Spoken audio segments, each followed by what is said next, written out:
I've had some understanding of fascism and communism, like I think anyone who grows up in Europe, some appreciation of the two, but visiting Hungary has impressed upon me how similar fascism and communism, socialism, these sort of supposedly far left and far right regimes really are.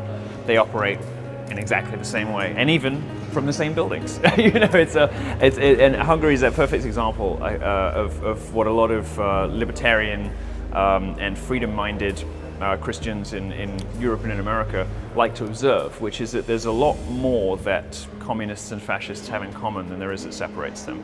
I think it's important for people to visit because it's important at a time when in the American media and in British politics, in European culture generally, the worst crimes of communists are kind of swept under the rug, as they have been for half a century. In some cases it really isn't that subtle at all, and I just wish that, I wish you could lift this place up and drop it in, you know, somewhere in America, drop it in Massachusetts, or drop it, you know, drop it in California, so people can see that the world, that this utopian vision that they think that they're going to build by swinging to the far left. I think the Hungarian people are attuned to barbarism and murderousness and theocracy and fascism and all other kinds of totalitarianism and authoritarianism. I think they see it coming, and they're seeing it coming right now from the Middle East, and I think that the rest of Europe would do well to take the lessons that Hungary has learned.